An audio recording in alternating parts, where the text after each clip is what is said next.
music than the DJs that are on in the week. Right, I think that is scientifically impossible. Yeah. So they've embarrassed themselves. Exactly. I think it's impossible. You can't know less than the people. I don't think so. It's just. I mean, it's like trying to multiply zero. You just end up with zero. It doesn't make sense. I checked with Steve Taylor, the man with the knowledge.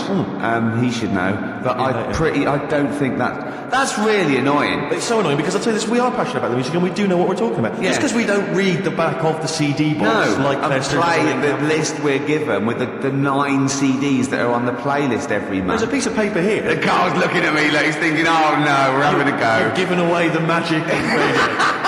You get pieces of paper here and they've got their bits of details. So for instance, White Stripes, this is the next single off White Blood Cells, February 2002. Now, it sounds like we know about the music. Yeah. That off a piece of paper. Exactly. Whereas, when we say about music and we're wrong, at least it's because we didn't know. Exactly. See? Alright? Don't criticise.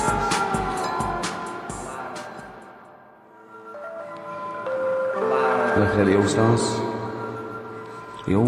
So, I don't want to criticise there, but if I was listening and I'd enjoyed that track and I wanted to know what it was, I wouldn't have understood what you just said. Really? Could you just say that again? Low Fidelity All-Stars. Yeah, Low Fidelity, because you went Low Fidelity, wasn't it? I was doing me DJ. No, it's just you didn't know your mouth wide enough. I can't be bothered. No, sure. It takes too much. Look at that, listen to him crinchling his little crinchling. You're not crinchling. You're not crinchling your Jaffa cakes, are you? It wasn't going out there. No one knew. I bet you're one of those people in cinemas that think you're being really quiet eating a bag of crisps, aren't you? Do you go to cinemas? I haven't been for a bit, actually. What do you do, Carl? Carl! What's an entertaining evening for you? Yeah. What would you do to occupy your time? Your hobbies, for instance. Might get a video out from prime time. Right. What would you enjoy that, or would it just be a chore for you? No, I think things like that. You really hate doing that. That's when you really switch off and you forget all your problems and stuff. What? You haven't got any problems? You haven't got any problems, Carl. You haven't know that. I put on a face when I'm with you. You wear a mask. Are you crying inside? This is you being the happiest you can be. You're like a clown, aren't you? Oh, Do you think I'm like a hard, miserable man? Because there was somebody else. I don't think you're hard. The other day, and I said to him, I can't watch The Elephant Man because I get upset. You're the best! You don't know you're doing it, you're the best. Can you watch it? Well... When it gets to that bit where they carried him through the village and messing about with his head. Do you know what? This is true. My dad watched that once, and we all watched it. My mum and my sister and that were all quite moved by it, almost really tears, thinking it was a wonderful example of man's inhumanity to man and all that. And my dad just went, wouldn't he make an amazing novelty rucksack? And it cheapened the film for me, and I've never had this sort of... Steve was thinking, he's not that ugly. Blimey, here we go. We were laughing at Carl. Can we focus on one person at a time, Rick? Please. Let's destroy him first. Oh, God. Tell him what you said to me when that record was playing about the Jaffa Cakes. He bought some Jaffa Cakes, which was lovely. He went across the road and he handed out the Jaffa Cakes. And then I went, oh, thanks very much. And then what did you say? I just remember learning at school. I'm not like making fun of the illness because it's not funny. But they cure cancer. Jaffa Cakes cure cancer? Not like fully. Right. They just go some way to help him. Yeah. Do you know, it'll sort of help. If you've got it, you can't say, right, get me a load of Jaffa Cakes. Right. But I think it sort of puts a bit of a stop to it if you haven't got it. Do you know what I mean? It's like having vitamin tablets. Is this medically proven? Should we get Dr. Fox down here to confirm that? I can't. I actually can't cope. You're just play a record. Can I just, if anyone has ever survived cancer thanks to Jaffa Cakes, please call in. No, but I didn't say He said, and then he went, it's the orange thing in it. And then he tried to read it. He said, I wonder if it's, and he tried to read out this scientific name. My head has tricks, but I think I see it before.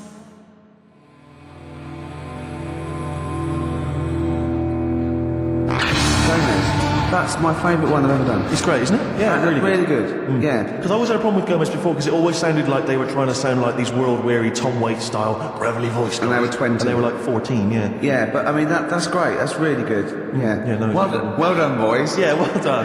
Yeah. He gives it the thumbs up. Oh, dear. Can I play an Elvis Costello track? You know, I'd love to bloody hear some Elvis Costello. Thanks for saying that. Well, you know why? Because we met him and he's a lovely man. We did meet him, yeah. And I wishing to show off. I remembered all the great songs he's ever done.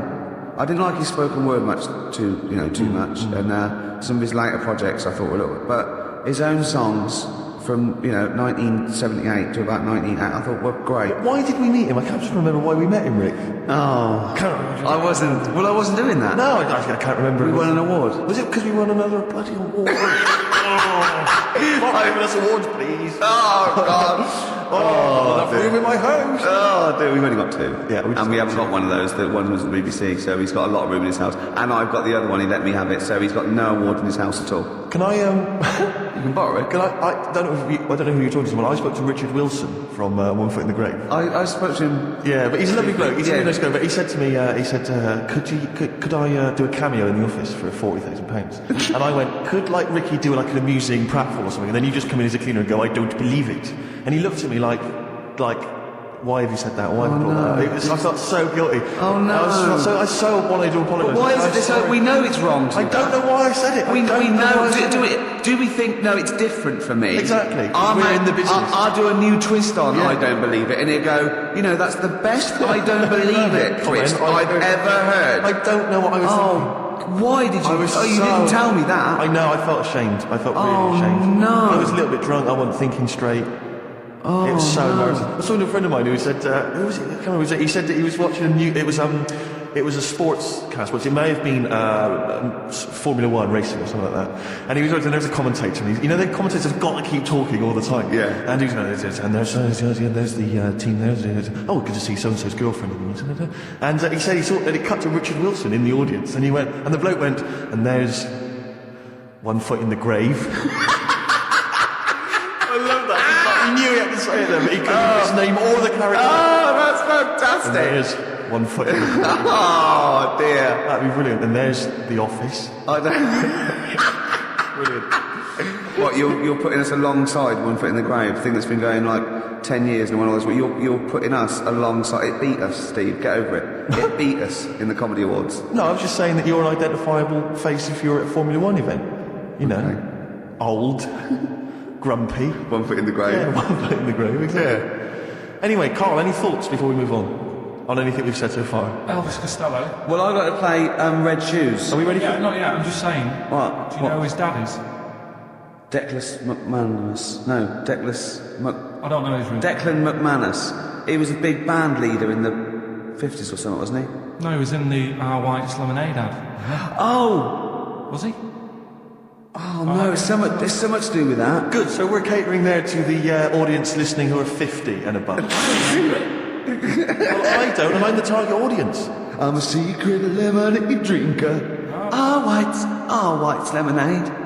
You must remember that. Never heard that. Oh, those chimps that drink tea. Oh, once, right, in school, we had a French dictionary, and ice cold coke on the back of my throat. Singing hello summertime, it's the real thing. Remember that? No. Oh, you were there. We translated that into French. Is that the end of that story? Yeah! That's the end of the story. But I know it in French. Do it. But it doesn't make sense. We just literally did the word. Go on, let me word. I can't believe you remember this. Tres fois coke sur le derrière à mon gauche chante bonjour estival jump. That's the only French you know, isn't it? It's not even French. We just did it word for word. It doesn't make any sense. Can you say another word of French? Can you quote Shakespeare? My tongue. Can you quote alphabet. anything else? Is there anything else you can quote other than that? Is there anything else you learned at school that you can remember word for word? No? Nothing. Le chat est sur le mur. I don't just mean French, I mean anything. English, maybe a bit of poetry that you can remember? Of course I can, yeah. Go on, quote a bit of poetry for me.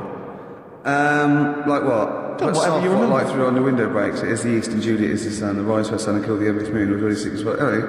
What do you Doesn't want? really count. What? Shakespeare doesn't count? No, because that's the way everyone knows that one. Oh, going what then? What should I know? The Windhover by Gerald Manley Hopkins. Oh, you can't do that one. I caught this morning's morning minion, Kingdom of Daylight's dolphin, Falcon in his riding of the Hold on, no. We haven't done Carl yet. Wait a minute, K-Man. Anything you can remember from school that you learned, that you had to maybe memorise? French. Not necessarily French. Anything you can remember. This can be anything you remember from school, apart from the orange stuff stops cancer. Yeah. It's not the cough that carries you off, it's the coughing that carry you off in.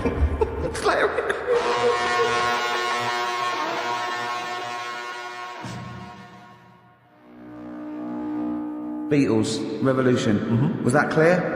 Yes, it was. Yes. Yeah, good. We got to speed this up because we know it's funny because our first link when we had to go at like the library and the playlist when we played the record, Carl went. You usually do it at the end when you've run out of stuff. Yes. What's left of so we started with what's usually our worst bit of material. So I think we've got to turn this show round. Right. Carl's been holding this together, to be honest. Yep. It's Carl's beautiful naivety and, can I say it, Carl, in the nicest way, stupidity Yes. that are keeping the listeners together. I wouldn't class it as stupid. I'm only joking, mate. Of course you're not stupid. Everyone knows you're not stupid. You're sincere, and that can sometimes be, frowned upon in this cynical world. Would you say you've learnt stuff from me in the past few weeks? Definitely. Rather like a scientist learns from injecting mice. Yeah. No, but I've learnt from you about ants and stuff. I think every week, as weeks go on, I feel like We're learning from each other. I'm learning more now than I did when I was at school. And can I just clarify? Yeah. You weren't raised as an experiment and you've escaped from a laboratory. You had regular upbringing in Manchester and that. Yeah, I didn't go to school much because my mum and dad had a caravan. Right. No need, is there? No need when you've got that sort of fun at home. I used to just go away for weeks. Really? Is that true? Yeah, honestly. Where did you used to go? Portmaddock. But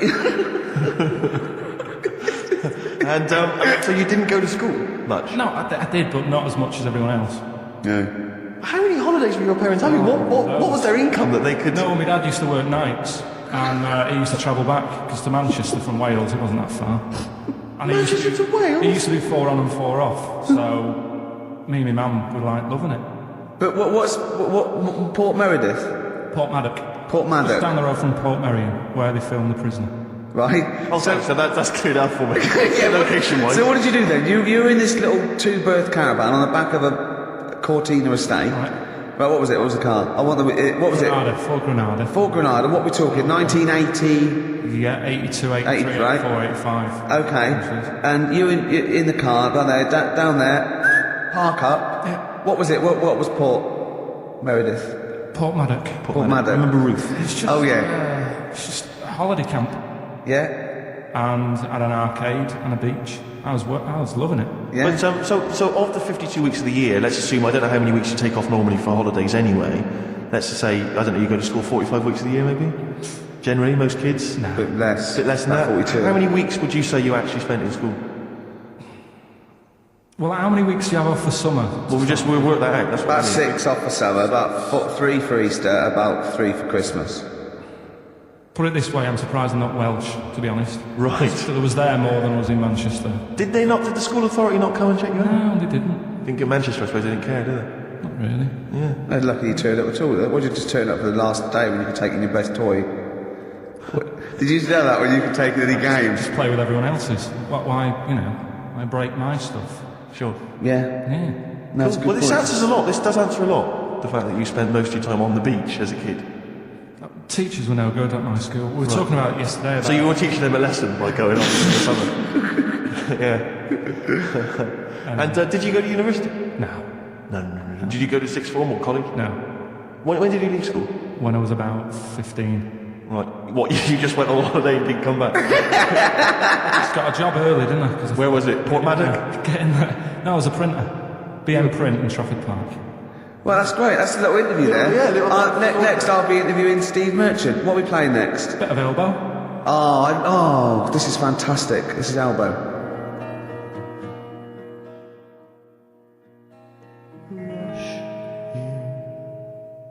Elbow, Sleep in the Back. I think that is absolutely beautiful. I think Elbow are my favourite new group. We've sang their praises many times and they've never phoned to thank us.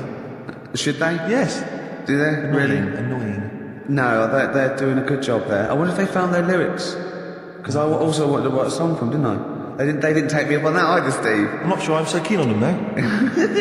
Carl, can I have a Jaffa cake? Because I've just found a lump. I think you don't mean me, do you? No. All right, good. Thanks. Now we interviewed Carl there. I think we've learned a little bit more about Carl there. We did, yeah. And I'm going to interview Steve now, Carl, because I used to be. You concentrating? Don't put it all in at once. Carl, chew. Chew before you swallow. Careful. All right. I used to suffer with that a lot. What? Not chewing. The amount of times I nearly died as a kid. What? Forgetting to chew. Choking. Sure. Mint Imperials. My mum stopped.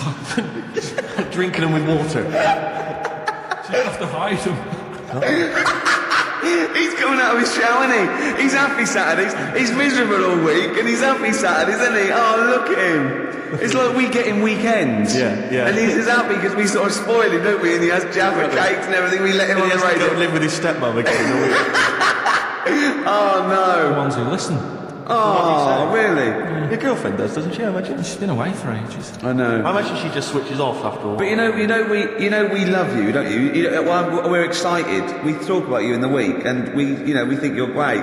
So don't just think we're using you as cheap comedy material. I hate you to think that, Carl. Right. No, I'm going to interview Steve. You know, because I used to be a chat show host. Well, I am a chat show host. No. Well, did you see me at Ricky Gervais? No. I worked on it and I didn't watch it. No one watched True, it. that's terrible. No one watched What it. do you think, Carl? I loved it. See? Are you thinking of Parkinson? And I didn't know Ricky then, so I'm being fair. Yeah. Yeah. Well, I'm going to interview Steve Merchant now. Okay. Live on air, XFM 104.9. We should say that more often. Yes. Ricky Gervais. Because they might tune, I think they've got a hospital radio by mistake. Yeah, Ricky Gervais. Yeah. Okay, Steve Merchant.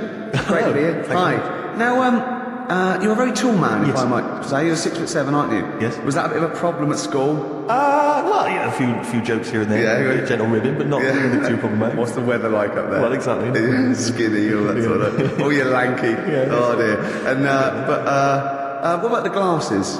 Well, I wear glasses, but again, that wasn't really a problem, you know. They didn't call you four eyes or anything. They didn't call you four eyes, freaky lank thing. They didn't call you freak pot. Freaky the freakish. All right, I'm not sure I'm four-eyed enjoying this git. next. Don't What? worry, I'm not Well, I'm sure just saying they didn't do that. As an interview, I'm not sure that's the best approach. Okay. And then you left school. You left school. Yeah. You went to university. There were you called freaky, No, I've never freak-eyed, been four-eyed called git freaky, four-eyed thing? git. Are you sure? Never been called it. Were you called freaky, lanky, four-eyed, stupid hair, boggle-eyed freak face, fish face? Is your chat show coming back? Is this what you? I never watched it. Is this what you said to people like? I mean, you had some big names on there, didn't you? Tony Hart. Yeah. That bloke off Ground Force. Well, the problem was they'd either heard of me or they hadn't. Either way, they didn't want to. It was a problem. Yeah, it was a Who problem. would you say was the biggest name you had? They're all dead now. Probably the youngest one survived. I think Penny Smith is still with us. Right. Yeah. Biggest name? You had Savile. Jimmy Savile. You had Daniels, Paul. Yeah, Paul Daniels. Yeah. But which was the biggest name would you say that you had on the show from the 1970s? Peter Purvis. Peter Purvis, of course.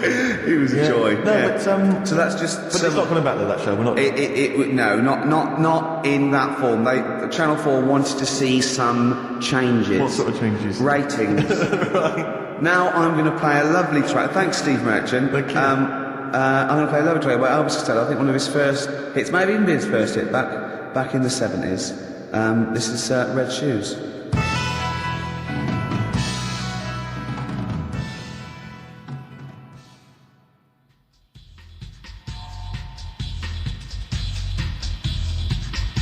Zinger meets Spray, apparently. I've never heard of them. No. Sounds good. It's spelt Spray, though, but Carl reckons it's Spray.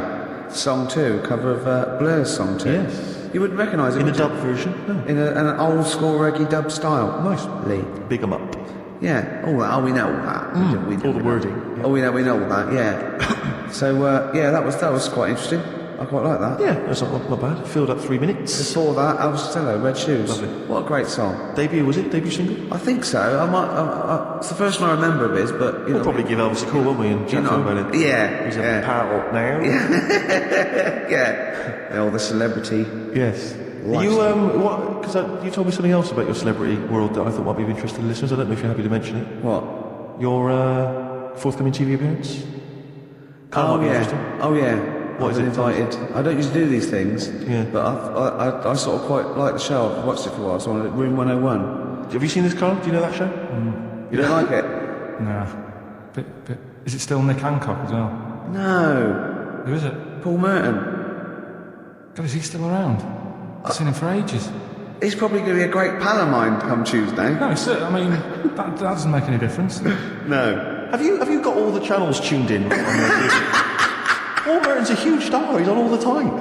Yeah. No, is he heck? Yeah, he's on there. Have I got news for you and all the rest of it? Yeah. What's the rest of it? Well, anyway, look. Room 101 is the show. Room 101. Is the show where you put in the things you hate into Yeah. this imaginary room. And I thought I'd do it because it's just a laugh, because, you know, they let you speak and it seems like a bit of fun. What are you so going to I put thought in I'd it? do it. Oh, well, ruin it, won't I, for all the listeners? Oh, right, yeah. Yeah. Switch off now if you don't want to hear what Ricky Gervais is going to put in Room 101. I don't know, just things that irritate me. Like, I don't know, I'm putting in noisy people who make unnecessary noise, for one thing. Right. Right. Can I just stop you there for just one second? You know I know what you're saying. No. I I know was what you're just saying. I was just thinking, just wondering if there's a little case there of the pot calling the kettle black. Because you are the most annoying man ever in the history of all things. And I've met a lot of people in my life, I like to think. Even everyone. I mean, there's anyone I went to school with who was possibly, I mean, an evil man, would throw things at people when, the teachers just throw stuff at them all the way through the lesson, throw things at the back of your head. Even he was not as irritating as you are. Really? Just the fact that you're just crunching up a plastic spoon now. Well, it's what's good is annoying. that? It's annoying. Yeah, I know, but, It's just, you're so irritating. You're always making the little noises, just little sounds all the time. We were working yesterday, right? And I was typing on this, and he had an elastic band between his teeth, right? I don't know how he got, how he just seems to end up with an elastic band between his teeth, right? And he was flicking it, so it was making a noise, boom, boom, boom, boom. What we see, he was just going, the rain on Spain falls mainly on the plain. the rain in Spain stays mainly on the plain. Just kept doing that, right? Repetitively. Yeah. I eventually, I said, what are you doing? What are you up to? He went, oh, sorry. Tried to wrap the elastic band round his face, right? It flipped up, hit him in the nose. Right, he screamed, because that hurt, obviously, it came quite tight. And he said to me, if I can flip this elastic band and hit your glasses, right, not your face, but if I can hit your glasses, can I flip the elastic band at you? I went, well, how am I going to find out if you can, you might hit my face? He went, well, why don't you cover up the skin on your face, your nose and everything, with some paper? Which he did! Yeah, just to keep you happy. Yeah. And then he flicked it at me, so I grabbed it, flicked it at him. He ran off screaming, swearing at me. Oh, don't throw it at me. I was saying, don't be so childish. Retaliation is childish. I did it first, so... Pathetic, endlessly. Just this kind of... No, but you agree with me on that people who just, like, I can't stand noisy, is people who go... No, like that. no, I do agree with that. And people eating crisps, as I said before, people eating crisps in cinemas. Well, anyone who's making noise in the cinema. It's I know. They must be mental. They've gone to see a film. There's people they don't know there. Everyone's paid £8. And they're crunching away. Oh, leaving their phones on. I was in the cinema, there was a 16-year-old girl, took a phone call in the cinema, the film was running, she went, hi, yeah, I'm in the cinema, started having a conversation on the phone. I was thinking, how important is this call that you've got to receive? Oh, it's Tokyo ringing, Mr. Yakamoto's there, the deal's going through. It's Saturday afternoon, you should be up there, hairdressers. I was in the cinema. Oh, by the way, Mr. Yakamoto's coming round tonight, and we can't use my pad, so you've got to make him a meal. Yes. Don't you and your wife mug things up for me. But I was in the cinema, this was not long ago, and I went to see that, I think I was off to see that film, Crouching Tiger, Hidden Dragon, or whatever it's called. You know, Well, they could be on the phone for that, because there's subtitles. So it's not going to ruin it, is it? It wasn't her. I was sat next to another woman. She was crunching, a big fat woman. No, but he's got a good point there. Loads of people could be on the phone in there and it wouldn't sort of niggle you. Fine. Well, at least we've cleared that. Imagine if that was true. Well, it's like when you go on the tube and read a paper, there's loads of noise, but you can still concentrate, can't you? He's got you. Do you know what That's I mean? such a great point, isn't it? Right, yeah, because it's so easy to lose yourself in that magic realism world, with sound effects and music and surging, exciting noise, and there's a woman clattering on going, yeah, well, I'll probably meet you later, Stange. Should we get some Diamond White in and around by the park? Yeah. Switch off. I do it. Yeah, but we know what you're like. Yeah, you can switch off, Carl. It's like you can turn your ears off. That's the skill Well, you it's not have. the ears, it's the behind the ears. Yeah. It's the process that between the ears and the brain that you can switch off. So you can still hear all these things like a cat. But I was in there, there was this woman sat next to me, she was a big one, she was crunching on some popcorn. Again, that's a crime. Why they're selling popcorn in cinemas? I don't understand why She the needs to noisiest... eat regularly, Why that. the noisiest food in a cinema? Yeah. I don't understand why that's come about. Yeah. It really makes me angry. Yeah, Exactly right. smoothies. We want smoothies without straws. Exactly. The trailer for that film AI, Artificial Intelligence, came on. Remember that? And the tagline was, David is 11 years old. He weighs 60 pounds. He's 4'6" tall. He has brown hair. His love is real, but he is not. Oh, yeah. And she just went, how old was he again? To her boyfriend. Just ruined it. War film trailer comes on for some Pearl Harbor or something. She goes, yeah, don't fancy that. Just announcing this, don't fancy that. Too many war films. So then the opening credit comes on for Crouching Tiger. And before that, that thing that comes up that says it's signed by the BBFC and it has the kind of certificate and everything, and that certificate to say what age you have to be in. That came up, and it said Crouching Tiger, Hidden Dragon, in brackets subtitles, She went, it's not subtitled, is it? I thought this was the most famous foreign film for years. It won Oscars, it was a huge film, everyone knew it was foreign. She goes, it went, and so the credits begin, it says Crouching Tiger, Hidden Dragon. She went, stupid name for a film. What, she just She wanted paid it? to see it, she was with her boyfriend. So then it starts, right, and obviously it's in Japanese or Mandarin or something. She's like, and they're all talking in Japanese. Japanese or Mandarin. Whatever it is, so they're speaking in this, Japanese language, or Oriental language, and she's going, don't they sound stupid? Don't they sound stupid? She was going, and then the subtitles come up, and it's quite a weird kind of strange language they're talking, and she was going, can't make the subtitles out either. It's both gobbledygook. Just wittering on every step of the film. I totally agree with you, but what I like in your telling of it, I know you're sort of getting quite emotional. I genuinely live it. But she went Mandarin or Japanese, some Oriental language. Well, I don't know what else. It's a strange language. It's a strange language. Well, anyway, oh dear. So then I moved. I climbed over several seats, made a big huff of, make a big show of moving. So next to a guy on the phone, just chatting on the phone. Oh, I'd have gone mental at that. I was lit. So now I hate that film. I didn't enjoy it. I don't like seeing it. I don't want to even think of it. It's subtitles, isn't it? What, rubbish? Rubbish. That's why I get videos. Yeah, I should have thought that through, Carl. You're absolutely right. Lamb chop? Yeah, let's play Lamb Chop. This is brilliant. This is from this CD that came out recently with Uncut magazine. Occasionally they put out some quite interesting free CDs. And this was one that had various covers of Rolling Stones songs. And a lot of them were quite shoddy, but this was a brilliant, especially done, I think, for the CD. It's Lamb Chop doing a version of quite an obscure Rolling Stones song called Backstreet Girl. It's just beautiful. It's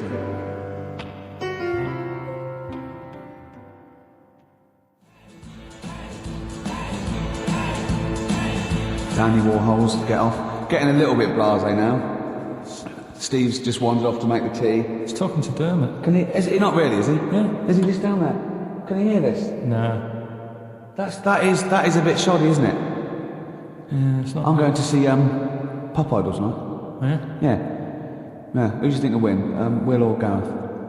I don't care. Do you really? No, it was in... Was I boring you? Sorry. It was in Leicester Square, right? The little lad. Yeah. In a big coach with his head on the side.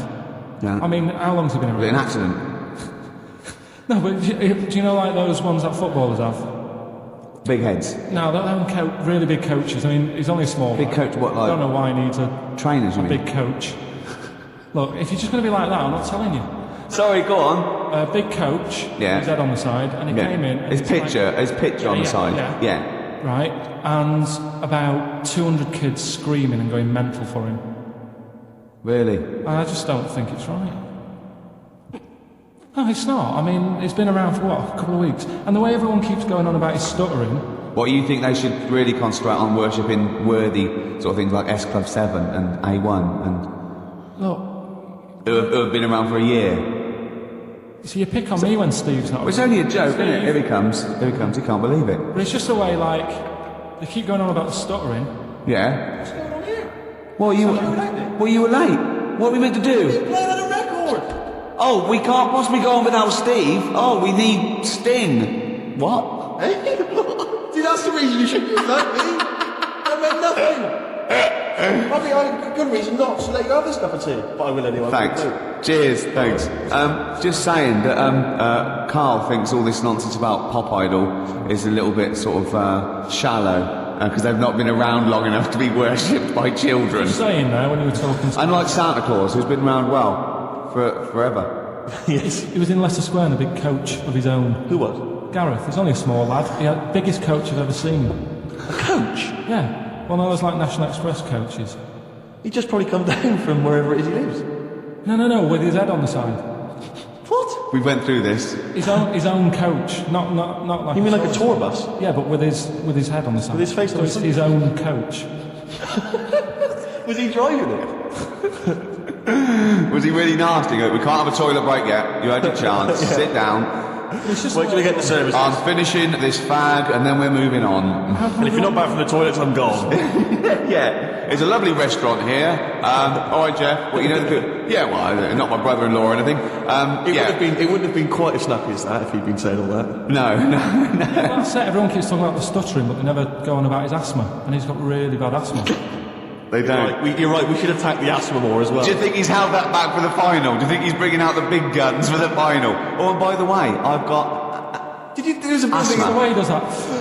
Well, he's trying to. That's a not therapy. asthma, Carl. That's him trying to breathe in order to help him speak. That's a therapy. Have you guessed about the asthma? I thought you read this on something. What you thought his asthma was because he goes. That's him. He has to do that to get over the. That's the therapist. I've got bad asthma then. What if you ever have kids? Maybe he hasn't got asthma. When you cross the road, don't bother looking both ways. Yeah. Just walk straight across. I love that. Am I the doctor saying that? Oh, not asthma. No, he does that. Has he? No, it's not asthma then. Okay, well, We better operate. Yeah, well, don't operate. He just fell over. No, yeah. I heard him breathing heavily. Yeah. Probably got something lodged. I've got a story about breathing heavily after this next record. Really good.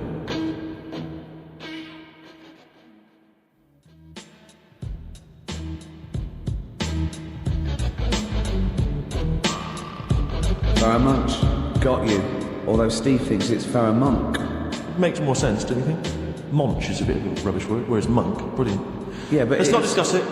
No, let's not get into a big highfalutin. Yeah, exactly. Phonetics argument. No. They can call themselves what they want. That's up to them. And good luck to them. Yeah, good guys, good guys.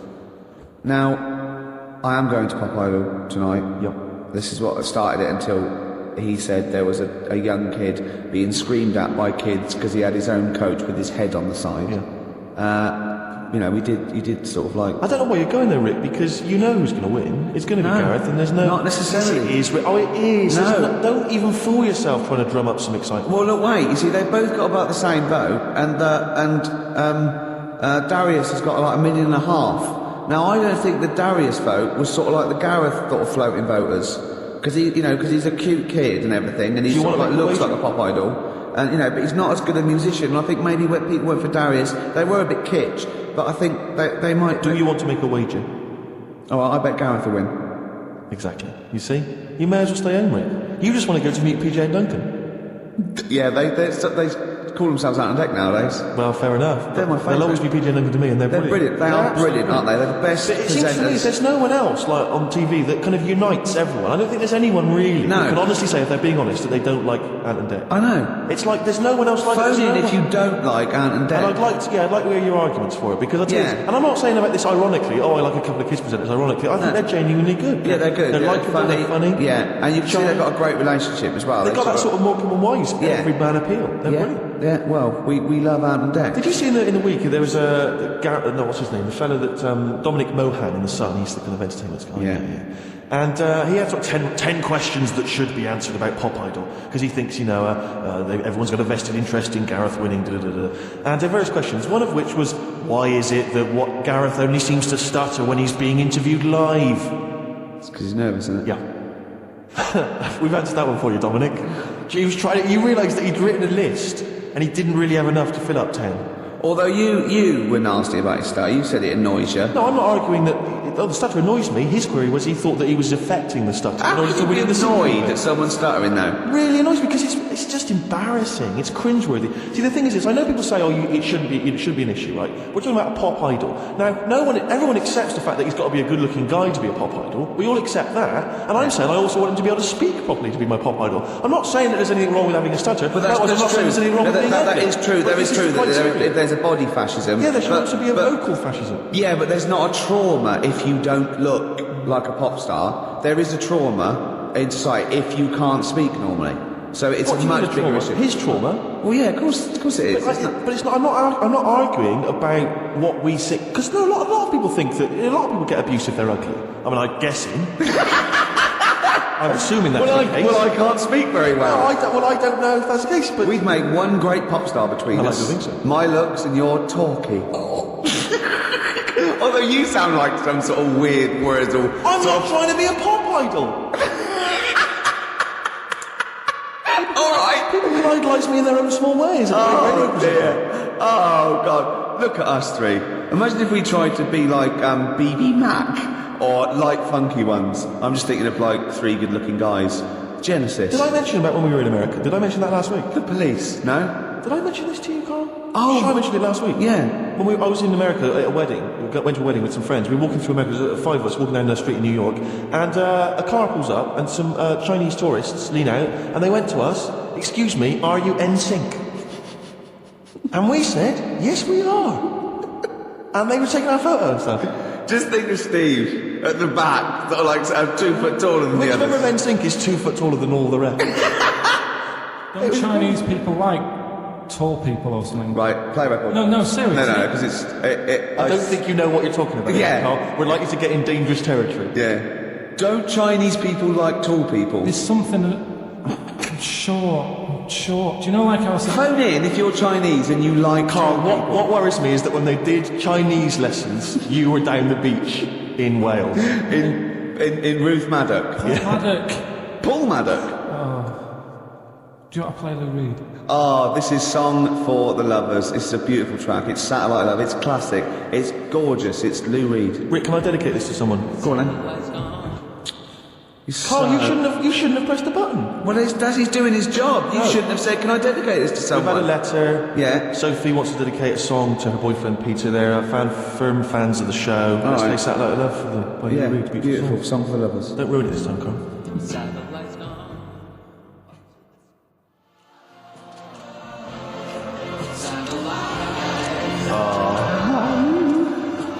Oh, brilliant.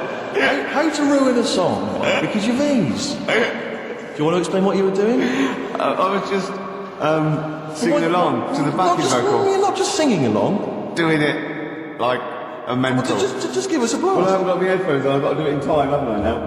Wait, was it? Is it finished? It's finished now. And it was just going, when Barry goes, satellite, I was going, like that. Yeah. But you, in room 101, you're going to put irritating people.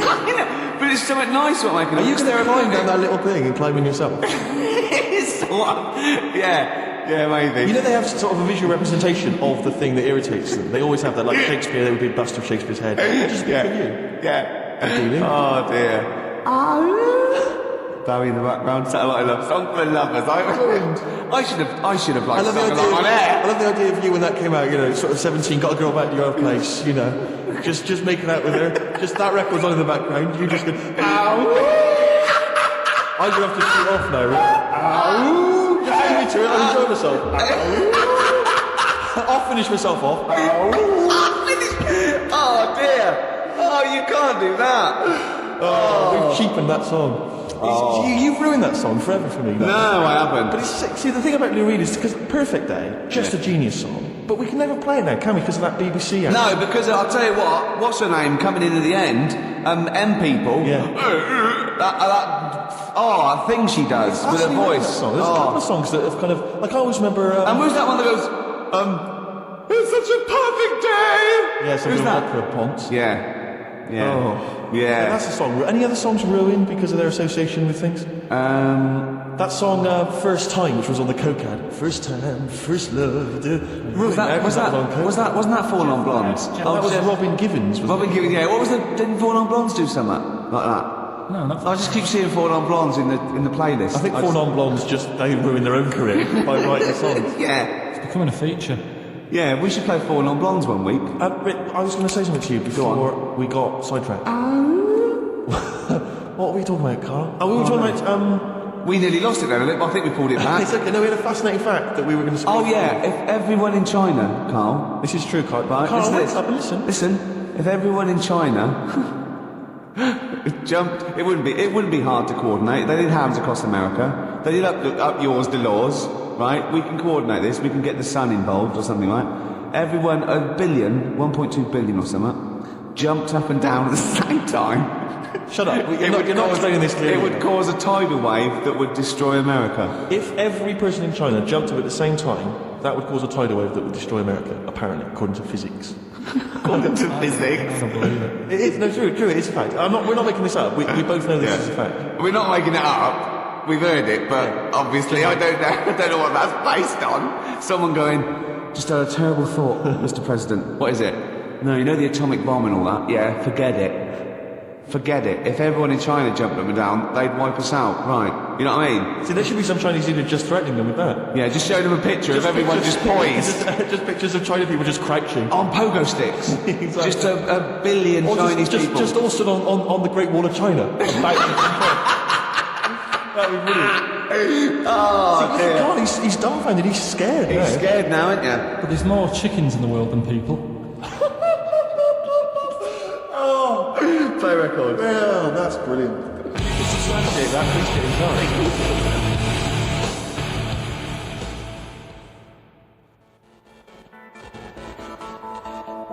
What an amazing track. Incredible.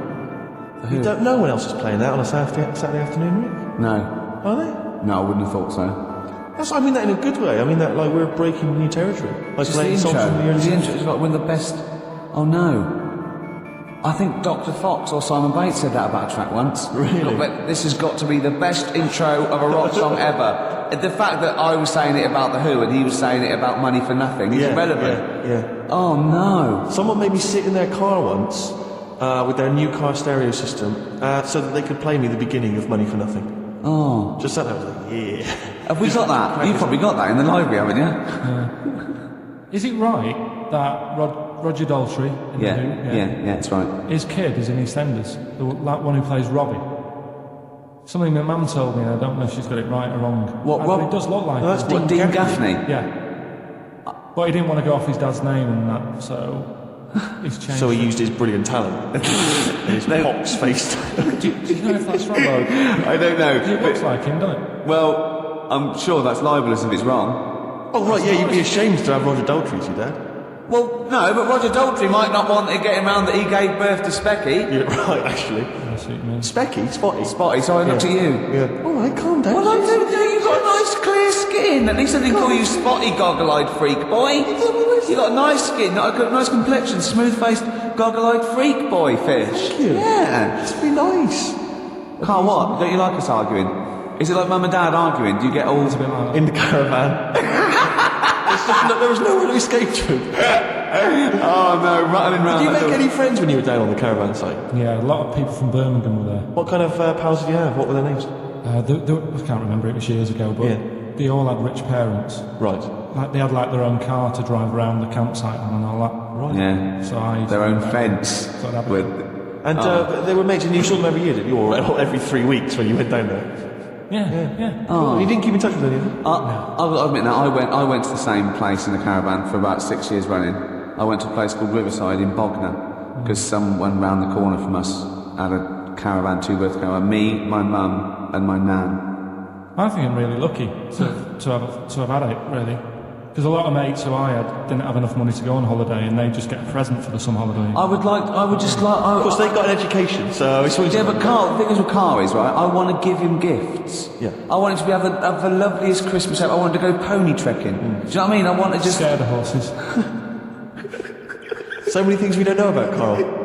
Fell off one out of fate, and the woman didn't know what to do. She couldn't handle the horse. It was running off. I was hanging underneath, getting a kick in the head. No. Really? Now, hang on, what age were you? Because this could explain a lot. I was about 6. That makes a lot of sense. I think we've got to the bottom of it here. Oh no, got kicked in their head by a horse, lived in a caravan, and had to live in Wales half the time. Oh. Then no wonder this is your favourite time of the week. Do you look forward to this all week, these 2 hours? It's alright. What would make you truly happy, Carl? Do you mind me just asking that? What would make you truly happy in life? I was thinking about it in the week and I don't know. You don't know? There's nothing that you particularly want that you feel like once I've got that... Well, the easy answer there is money, innit? But No, it's not true. I don't know if it's true. No, you just need enough Do money. you feel spiritually satisfied? Yeah. Yeah? I'd say. Carl, have you embraced the good word of the Lord? What do you mean?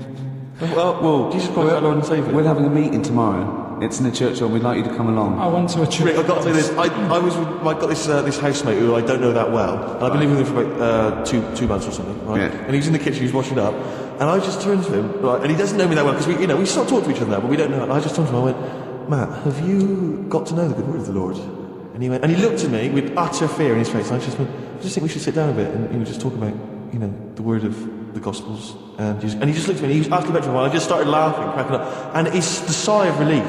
He was absolutely petrified. It's a brilliant game to play if you're getting a lift on a long car journey with people you don't know. Maybe a hitcher. Just bring that out. Yeah. It's so terrifying. Yeah. I went once. If you're also another good one is when you pick up a hitcher, say like, I wonder what this car would look like on fire. Exactly. Things like that. Yeah. Yeah. Yeah. Sometimes I like to drive the wrong way down the motorway. Yeah. Yeah. What does a knife feel like when it's going into your eye?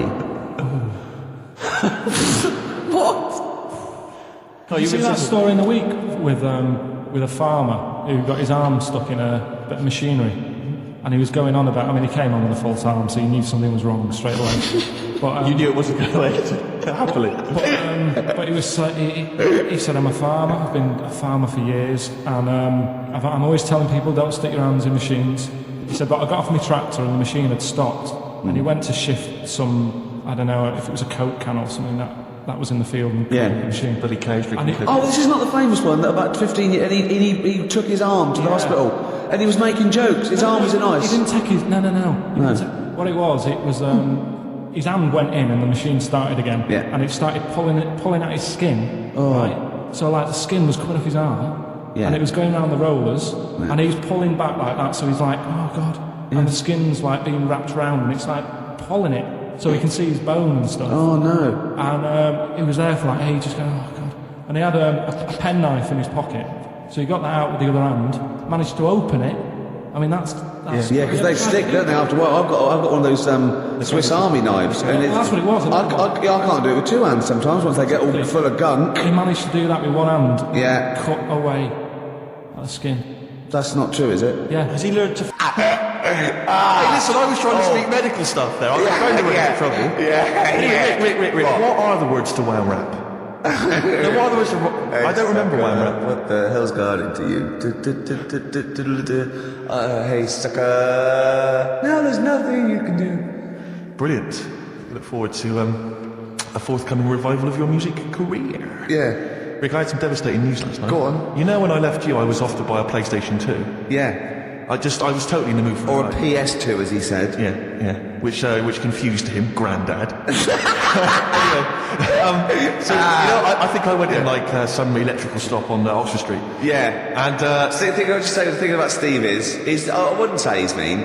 He hates that. He's careful, right? And he will spend days to get £1 off. Rick, 2.5 hours I walked around last night. I swear to God, walking to different shops, right? I went from Oxford Street to Piccadilly Circus, back again, along the length of Oxford Street, back again, all over the place, right? I realised I basically couldn't get a better deal than about 240 quid, right? For a console and a game.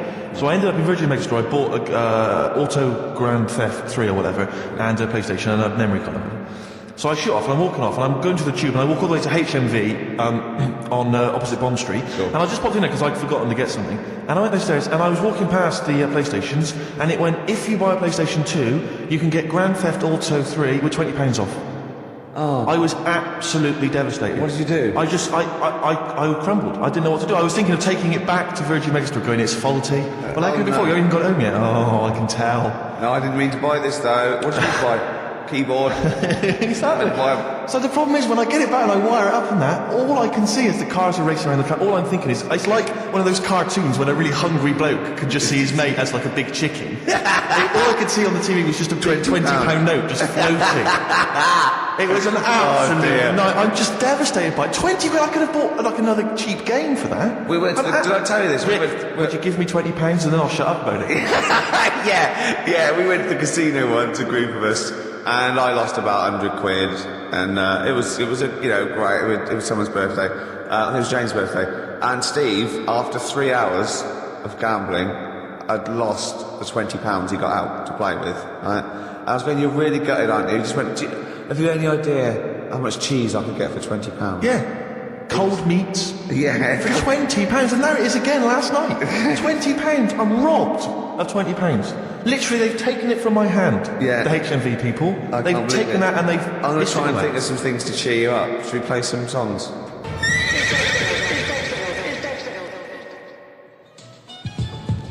Avalanche is there. Frontier Psychosis. I never enjoy any record where I think I or a 4-year-old could have made it. Do you know what I mean? It's just like, it's cheating. It's musical cheating. Yeah, I'm not a big fan of that one. I won't play that again then. Alright? Okay. That's done. Yeah. Alright? Nice. Shake on it. Yeah. Lovely. XFM 104.9. Kiss on it. Kiss on it. Touch on it. Carl came in this morning and he said he was soaking wet because obviously it's miserable out. And actually, if you're thinking of leaving the house today and thus missing the show, do not leave because it's miserable out. It's like a weather report as well. We play music, we've got chat, we've got little jokes, don't we? But Carl came and it's raining. He said he was soaking wet. Yeah. I said to him, Rick would want you to do it. I want you to do it. Yeah. Just take your clothes off. Pop them over there. But do you know what? And he wouldn't. And he said I was going to do it, but I knew you'd say that. But when you left us in the kitchen when he was making coffee, you went, yeah, Steve said if you're wet, take your trousers off. And I thought, hold on, Ricky's not here. What's he up to? Little thoughts. No, I was talking on behalf of Rick. I phoned him up. I said, he's wet. What should I suggest? Well, I said, I was in his ear. He had earpiece, and I was going, tell him it's bad for him. Yeah. And I could hear him go, it's bad for you. And he'd go, well, no, I go, no, tell him it could... Rheumatism. Yeah. It could lead to rheumatism. Take them off. Carl, speak. No one's heard your voice today. Come on, Carl. He doesn't want to.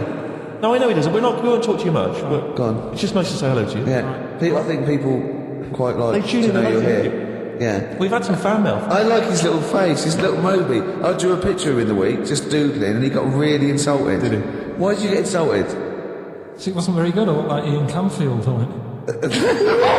Oh, that's an insult. Yeah. Ladies love Canfield. Yeah. I mean, they're weird kind of heavy metal ladies. But Yeah, the ones that drink blood. Yeah. Yeah, they love Canfield. I thought of you look like today, but I think you might find it insulting as well. It's just meant to be affectionate. For people who don't know what you look like Beaker at the Muppets. I can't see how that would be an insult. Oh God, we don't need to put it like that. It is, but it's sort of like, I like Beaker. Yeah. Yeah. But you like him because he's a fool. He just goes, what does he say? Yeah. Yeah. Well, you look a bit like that doctor that used to accompany him everywhere, that professor. Oh yeah, the little fat little bloke. Yeah, that's nice. Carl, what was it that you told me as well when you came in? Just Carl's thought for the day. Okay. Carl, what did you tell me when you came in? Because it was miserable out, and you made a suggestion. It is a grim day in London. I like it already. I was thinking, could you imagine dying today? Go on, explain more though. Just because when you're dying, you're always like in your bedroom, in your bed, and Always. and your family's next door. Always, yeah. And I just thought, can you imagine lying there, looking out your window, because they do that as well, they sort of have the curtains open to get a bit of light in your face. And I just thought, what a day, if this was like your last day, could you imagine?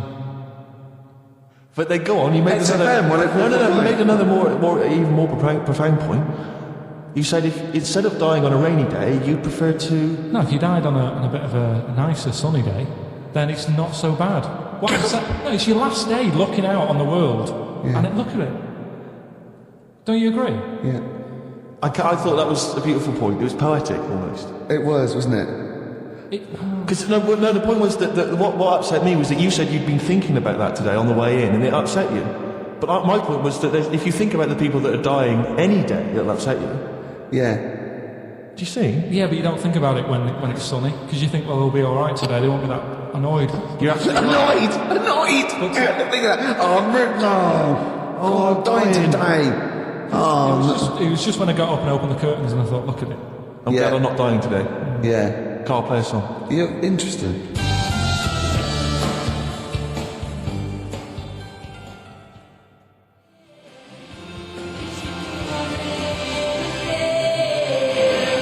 Mull Historical Society, watching Xanadu on XFM 104.9. I'm Ricky Gervais. With me, Steve Merchant. See, it doesn't work if you say with me, Steve Merchant. I've got to say either. I've either got to say with me, Steve, or you just go with Steve Merchant. Sure. See what I mean? Okay. It's not as easy, is it? No, it's not. No. It's not as easy as it seems. You know this, right? I mean, What? radio show. Oh, yeah. We do, right? Well, we just come in and we don't plan them. We just sort of like chat. And they still pay us. It seems to go down well. Should we just do this all day? What, all day on XFM Or just get a license where it's Ricky and Steve FM, and we just chat and we go, what are you doing there, Steve? Just having breakfast. I go, oh right, yeah. Oh, what are you doing there, Steve? I'll just clean the windows and that. And we have a little chat and we go, oh, I'm just reading the paper. And we just talk and we play records. for 24 hours a day? Yeah. I mean, have you spotted any flaws in that plan? Or? It'll be boring after about an hour and a half. Yeah. Is that it? Yeah. Oh, okay. I mean, this is boring now. No, and it's we've only really- done 20 No, minutes. it's just we were talking about Karl having a thought, remember? Yes. And then I had that thought when I went out to get some orange juice, and I had that thought. So maybe this show could be about let's have thoughts. Okay. So we have thoughts? Yeah. Okay. Or they could, if we haven't got any, they could phone in with some. Okay. Or email a thought, maybe, if you've got a thought. Just email that in. Just thought we could talk about it. Gervais@xfm.co.uk. It could be a thought about anything. It can be gone. Look, can we not make those thoughts racist or homophobic, though, please? Yeah. Or not downers. No, nothing that's going to bring us down, you know? Yeah. Upbeat stuff.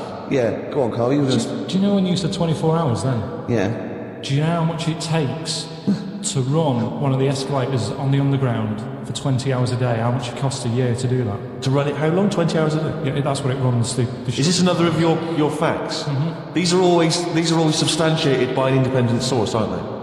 They're not just something you overheard on a bus. Am I just to check? This is fact.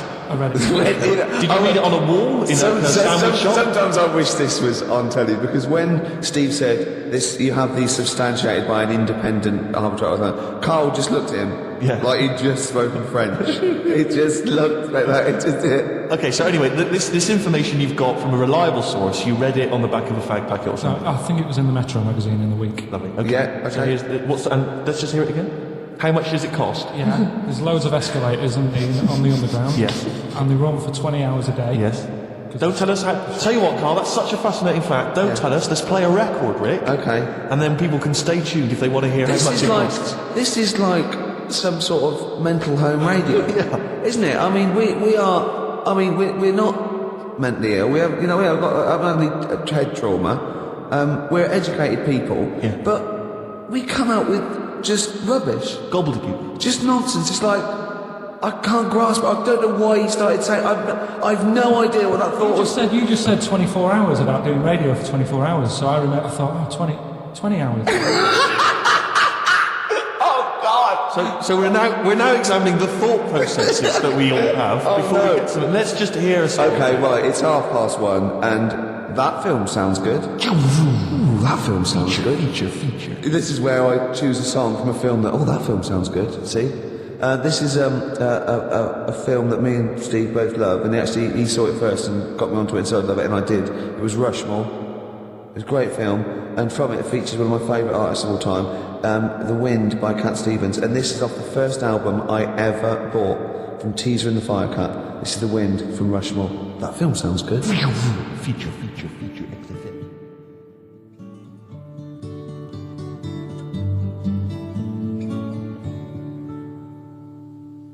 Cat Stevens, The Wind. Elegant. It's a beautiful song. The album is a superb album. It's seminal. It's just has some great songs on it. I feel like playing another one, maybe Song for the Lovers. Maybe do it later. Maybe I could do that. Yeah, it's beautiful. I have to say I've seen the follow-up to Rushmore. If you enjoy Rushmore, it's this new film, The Royal Tenenbaums, with amazing cast. Ben Stiller's in it, Gwyneth Paltrow, and Gene Hackman in his Golden Globe-winning performance. Same sort of thing as Rushmore, same kind of style, but lovely sort of kind of family comedy. Absolute dynamite, and again a brilliant soundtrack. Nico is on there, Nick Drake, all kinds of treats. Forthcoming in the cinemas, Rick. You say the follow-up, is it the It's same not a director? sequel. It's the same director, same writer, some of the same cast. Bill Murray makes another appearance. Same style. Haven't the Swingers lot done another one? They have. Their new film's Made, with the same Jon Favreau and Vince Vaughn. Again, dynamite, really good fun. Not as kind of perceptive as Swingers, but certainly as much fun. Have you seen Swingers, Carl? I think so. Is it the one where they've got a line in it, they've got a catchphrase in it, haven't they? You're the money? Your money? No. You're so money. That's it, yeah, I've seen it. Yeah. I love the fact that I said you're the money, you went no. You went you're so the money, you went yeah. Well, yours is from, what's his name? Yeah, Jerry Maguire. No, that's show me the money. Yeah.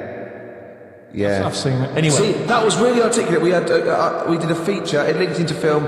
Steve Love Films did a little, off the cuff review. Then it went into gobbledygook again. Yeah. I can't even say it. You couldn't even say the word gobbledygook.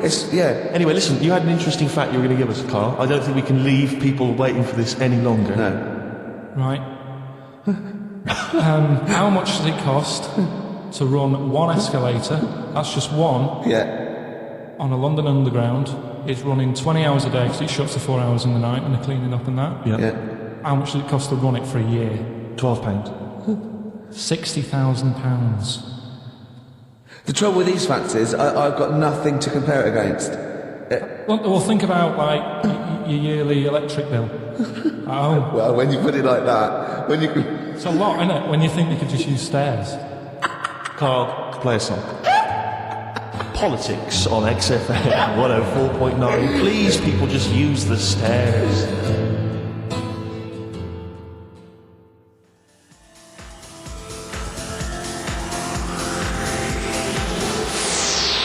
Chemical Brothers, Star Guitar. I'm going to be honest, Steve.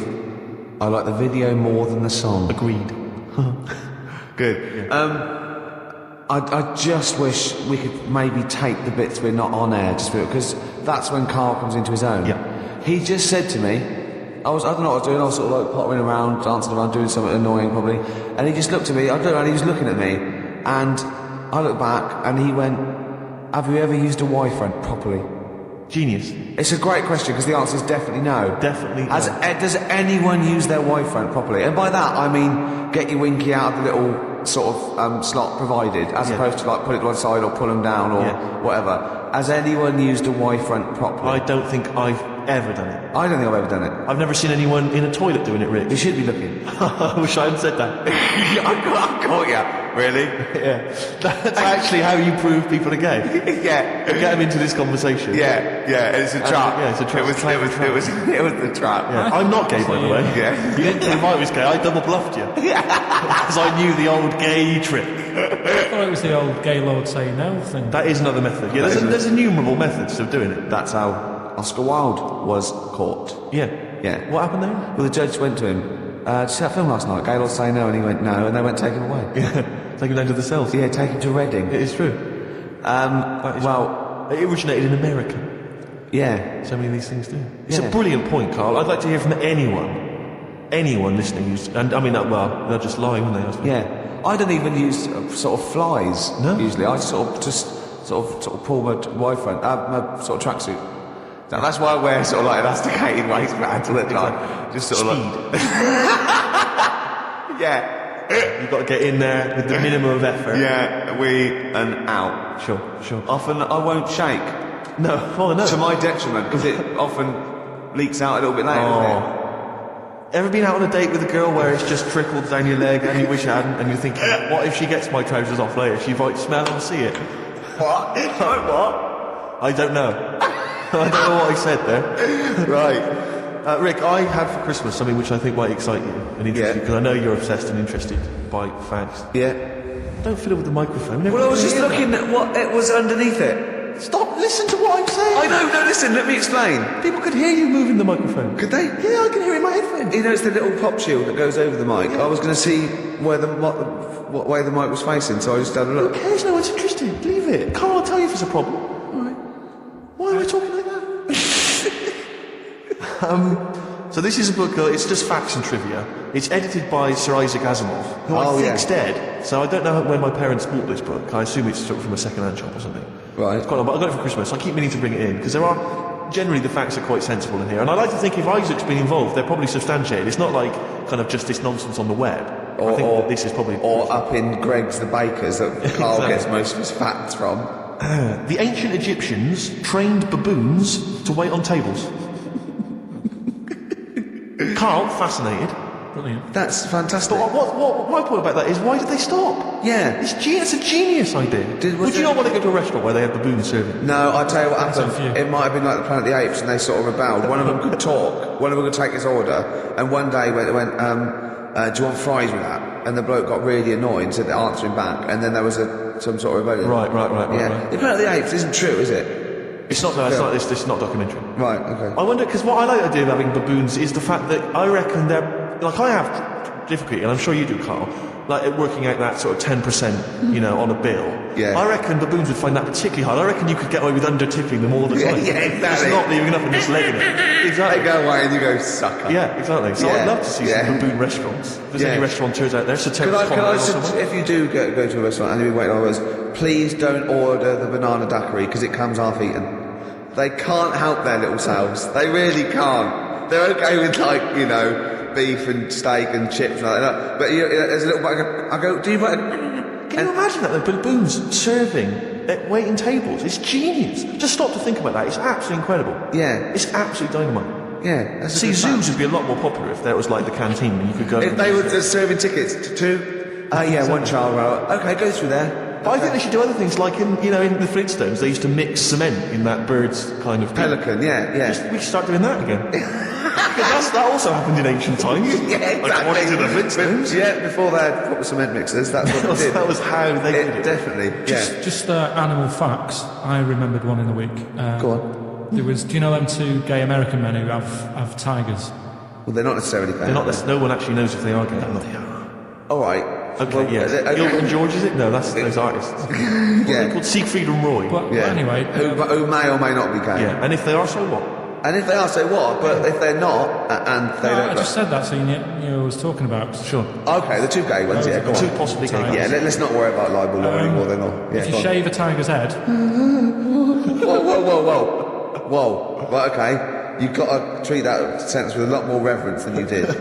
Think what you're saying. If you shave a tiger's head... Not just its head, its whole body. Oh, sorry. Sorry, yeah. So I thought you were getting weird. Go on, yeah, if you shave a tiger, yeah, go on. It's still stripy underneath. The skin's... Is it like rock? It goes all the way through. Yeah, that's amazing. Where did you hear that one? I remembered that. Was that drunk just shouting it in the street? I shaved a tiger and it's still stripy. Get out of here. Yeah. I must make a note of that, thanks, Carl. Yeah, that's an interesting fact. Well, you know a polar bear? Polar bear's skin is actually black, and its fur is transparent, not white, and it gives the illusion. So it gets all the radiation possible from the sun, but still camouflaged. I didn't understand that, Rick. Sorry, you lost me. If its skin's black, a polar bear's skin is black, and its fur is translucent, and its fur is translucent. So why is it white? Well, it's just because the light hits it and the sun reflects it. Yeah, and it makes it look white. Yeah, if you look at each individual hair, it's actually translucent. So at night it would be black. Well, everything is. Is it? Yeah. Oh, not bright stuff, Rick. You've embarrassed yourself. Play a record. Oh, I know all about animals and stuff. Do you, Rick?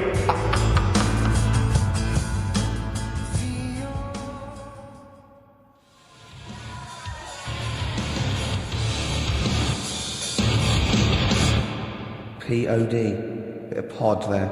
Alive. That's grown on me. Yeah, it's not bad. It rocks. I mean, we've got to give it that. I will certainly give it that, Rick. Yeah, XFM 104.9. Ricky Gervais. With me, Steve Merchant. So more from the Facts and Trivia book. Edited, as I say, by Sir Isaac Asimov, so not just overheard on the tube or by a drunk. Well, he might have overheard him on a tube by a drunk and just put him in a book. Listen to the whole fact here before you make any judgments. Okay. Sauerkraut was renamed Liberty Cabbage by Americans during World War I. Sure. In their denunciation of all things German, some Americans actually kicked Dachshunds. Are the little dogs? Yes. Little German dogs, just give them a kicking. Because they were German, or they were derived from Germany. I don't know if they got to like a small sort of French village and just said, bring out your Dachshunds. What are you going to do to them? Nothing. Give them a little bit of food or something. You're not going to kick them, are you? No, because I've heard about you Americans. No. Just bring out that little sausage dog. You say it aggressively. You said that aggressively. Like, well, no. Bring out the little sausage dog. Okay. Well, you're not going to hurt it though. Of course I'm not. If you hurt it now, it's like it's against the Geneva Convention. I'm not going to kick it. Well, I didn't even bring up kicking. I didn't even mention kicking. So why have you done that? I don't know. Well, I haven't got a Dachshund. Oh, sacre bleu. Yeah, sorry. That thing down my trousers is just a baguette. Yeah. Do you remember that, Carl? Remember Dynamite that? fact. Baguettes were invented by Napoleon so he could carry them down his leg. Which is fun. There's one more here that I thought might... I know that there's a lot of those kind of amusing laws and stuff, antiquated laws and that on the web and things. But again, it's Asimov. I'm thinking it's true. City Ordinance number 352 in Pacific Grove, California, makes it a misdemeanor to kill or threaten a butterfly. Threaten? Yeah, you can't even threaten a butterfly. So he goes... Don't even look at it aggressively. Yeah, butterfly comes down, I go, what are you looking at? I go, nothing. And he goes, Judge! What? Yeah. Bloke looking at me with a net. I wasn't doing anything, I was doing I'm fishing. But see, the thing about that is, a lot of the kind of, sort of the wilder butterflies from the wrong side of the tracks, they're just going to take advantage of it. They're going to cruise around, they're going to be playing loud music, abusing old people. They're untouchable. And they're going to go, have you got a problem with that? Exactly. You go, and you're going to go, no, it's fine, go about your business. No. Butterflies there, Rick, in California, running amok. Yeah. Should repeat it. Yeah. No, there's another one that I think you'll be a fan of. It might take me a while to find it. Maybe we should play a track. Oh, wow, that takes us nicely. That's a lovely link. That thing about you said about playing a track. Keep going. This is Song for the Lovers, and I've chosen a great track here by Lloyd Cole, oft forgotten, but a great singer-songwriter. And this is one of his best songs, I think. In fact, I think Sandy Shaw covered it in the mid-80s when she had a little bit of that resurgence. It's Are You Ready to Be Heartbroken? And it's Song for the Lovers, lovely tune. Enjoy.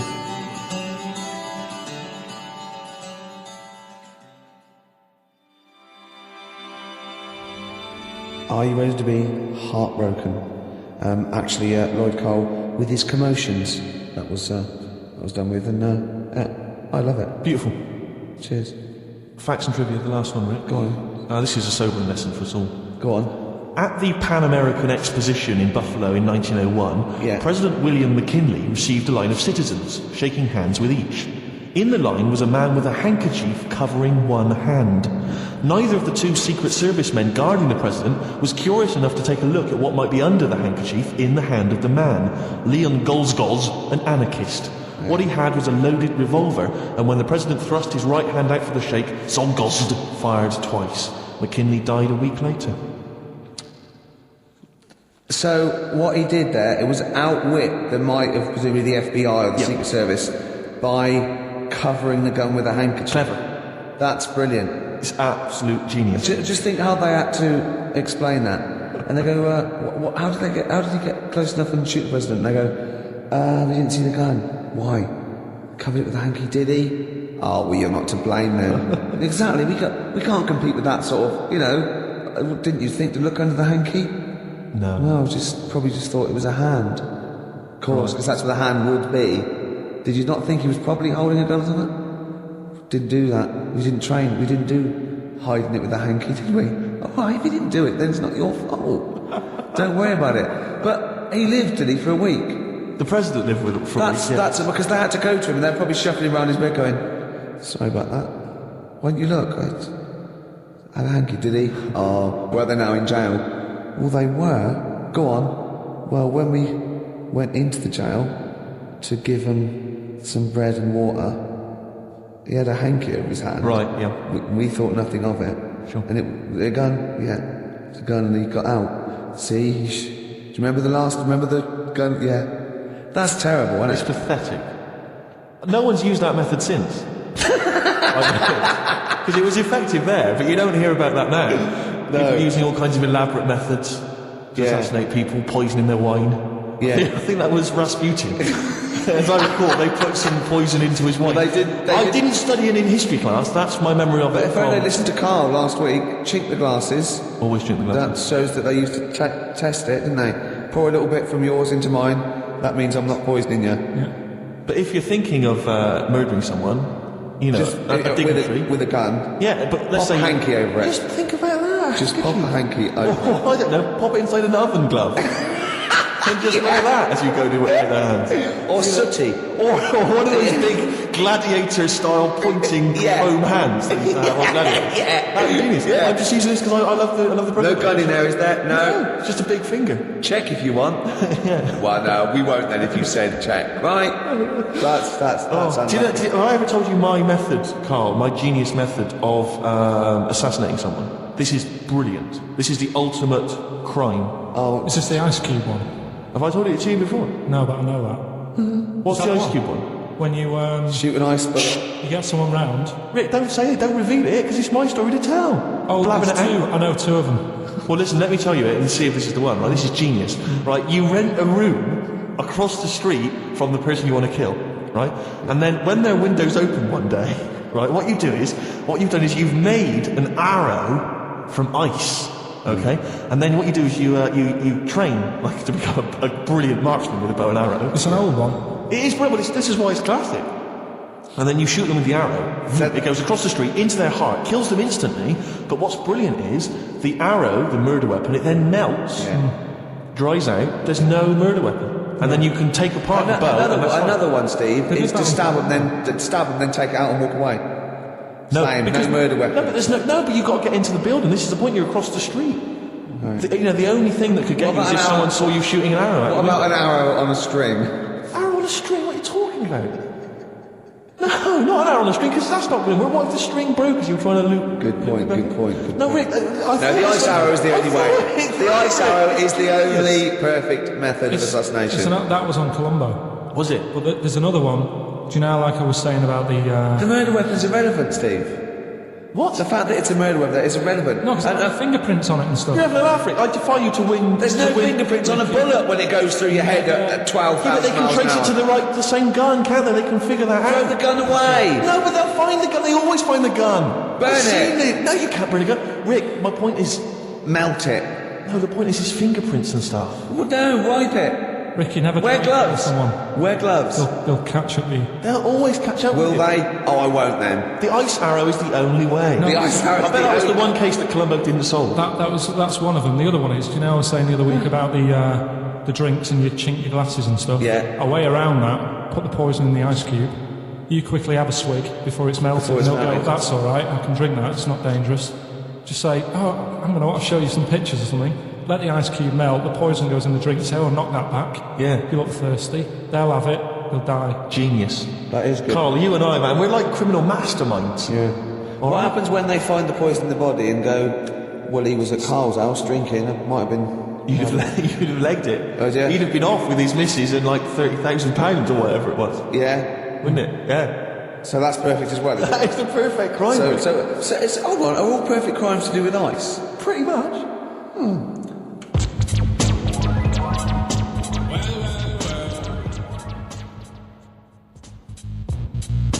Roots, manoeuvre, witness. We were talking earlier about people who use Americanisms, like they've used it all their life, and it's our pet hate, isn't it, really? Like just people who say, I was DJ, I look, this could sound a little bit, butt licky. Butt licky? What's that? Never heard that. Butt, don't say butt. Yeah, I heard someone say he was on my ass. Oh. He was on my ass. Yeah. I've never... What? I'll tell you what almost annoys me almost as much as that. There was a guy I used to know who'd pretend, and this guy was like, he'd never done anything wrong in his life. He had no street cred whatsoever. And I was driving along with him once, back from somewhere, and a police car just pulled out and was just following us along the road, because police cars sometimes do. Not following us, just happened to be driving in the same direction. And he went, hey, up the pigs, watch it.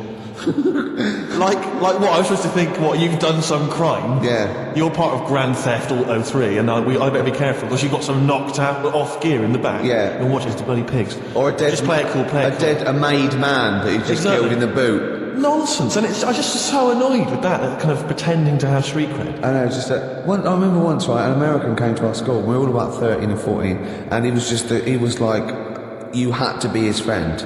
And there was like people vying for his attention because he was sort of like a cool American bloke, right? And he was like good at sports, straight. He was always, it's just great. And I remember someone saying like tube, a toothpaste, and he laughed, said tube. I go, well, what is it? They said it's tube, right? And people go, no, it's tube, and it's tube, right? And I went, I say tube. He went, and they sort of looked at me. And they just thought, you liar. I said, no, I say, let me think. No, I say tube. Oh. When you're a kid, like, any American you ever meet is the coolest thing. It doesn't matter if it's a huge fat bloke wearing Bermuda shorts and a camera in his neck, it's cool, because they speak with an American accent. Well, that is cool. And they say... Being a huge fat bloke in Bermuda shorts is cool. Sure. Yeah. That's what you keep telling yourself. Yeah. I'm growing into that look, says Rick. The Canadian tourist look. Absolutely. But no, so anything, sidewalk. Yeah. I mean, if I could say, like when I was sort of 14, if I could have said sidewalk, fender, I always wanted to go into a sandwich shop and just order something on rye. I want to be one of those 80-year-old sort of Yiddish blokes. Those sort of like old vaudeville Jewish guys that they sit in diners and talk like Walter Matthau talks. Right. Yeah. Like that. I want to grow into that. A long coat. Oy vey. Yeah. Maybe I'll start. Yeah. Well, convert to Judaism initially. Yeah. Your first protocol, and then just tour the vaudevillian, circuit. Yeah. In the Catskills. What am I? Some kind of schmuck? Yeah. Something like that. What do you, Carl? Would you like to be American? No, not at all. Really? Got me nerves. When I was in... Get on my nerves! A whole nation there. When I was in Barbados at Christmas. Oh, name drop. Right? Yeah. There's loads of them there, because that's... Was that when you were doing a bit of extra sort of waiting? Because you were sort of... Your girlfriend was cleaning rooms, wasn't she? Went there for Christmas, and there's loads of them there, because that's like really close to America. That's like Blackpool is to Manchester type. It's exactly like that. So that's the analogy a lot of Americans use. So I think they call it the tropical Blackpool. but they're going on. That's all the brochures, I'm sure.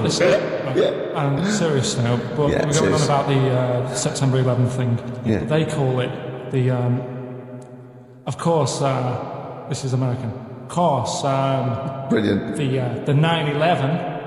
The 9/11. That's what they call it. Really? Oh, that's awful. That is. So it's like people who say 24/7. Yeah. Well, I'm working Americans my say ass that. off 24/7. Well, Americans that say that. Well, they're allowed though. Oh, Americans are. It's, Yeah. I'm talking about an English person who might say it. Yeah. Fool. Yeah, no, that's terrible. Do that American accent again? Yeah, of course. The 9/11.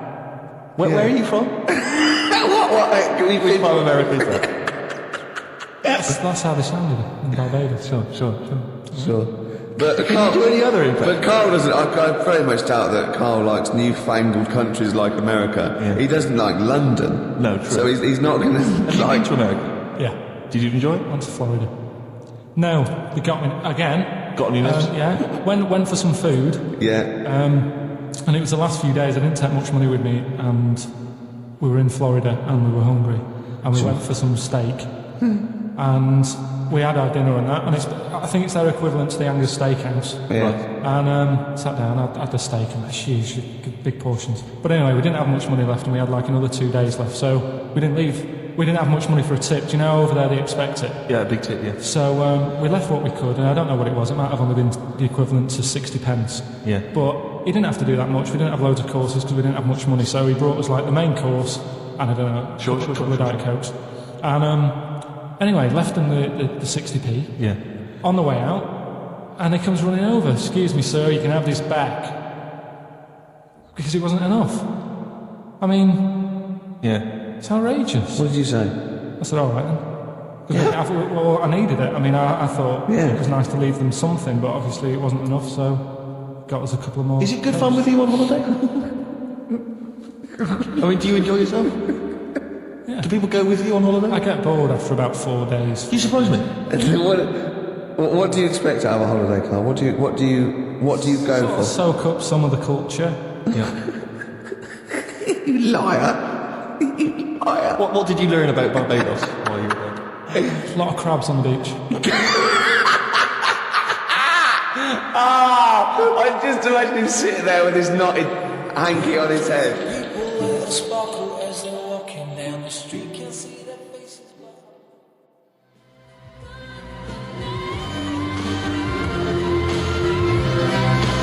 I like that. Not bad. Bit of Gary Newman there. There's Richard X and Sugar Babes. Are Freaks Electric? Is that one of those things where they've taken one song and they've laid it over the top of the other? Yeah. Brilliant. It's good, no? No, it's good. Good. Classic. Yeah, well, we're nearly done, aren't We we? are almost finished. Which is a couple of great tracks. Had a few laughs. Maybe we've had a few laughs, haven't we? Exactly. I've perked up. Yeah, you have. Yeah, You've no, lost it I- here a bit though. You feel a bit. It sounds like you're a bit down again. Well, that's just 2 hours work in one long stretch. Yeah. I reckon we could do a 3-hour show now. No. No? No. Skin of the teeth sort of just... Yeah, we barely got away with this. Really? This is beginning to fall apart now. It is, isn't it? Yeah. Oh. But yeah, we've had a good fun, time. though. We've had a few laughs, as I say. I just think of Carl on the beach. He said he started winding the crabs up because he got bored. He started throwing sand at them. It's like a child's experiment. When you were in California, you weren't aggravating butterflies, were you? Because, that's a misdemeanor. Scary though, the weather's really freaky. Where? In California. Is it? Yeah. In the day it's dead nice. Come 6 o'clock, goes black, and then the rain comes down. It's freaky. Hey, is that every single day, Carl, or was that just the week you were there? Every day, I was there for about a week. It happened every day. So as far as you're concerned, that happens all year round? Yeah, good. So what you're saying is if people are booking a holiday, they should be conscious of this. It will always happen. Californian tour. That's I think fact. it does. I think it does. But why did you start throwing sand at crabs, by the way? Just because you get bored on the beach, you sat there, you look around, and then I saw these crabs and I was watching the way they move around. And Yeah, what they funny, do, innit? Sort of Did that annoy you the way they moved? no, I mean, it works for them. Good of you. But it was just that what I was weighing up is they're Yeah. quite close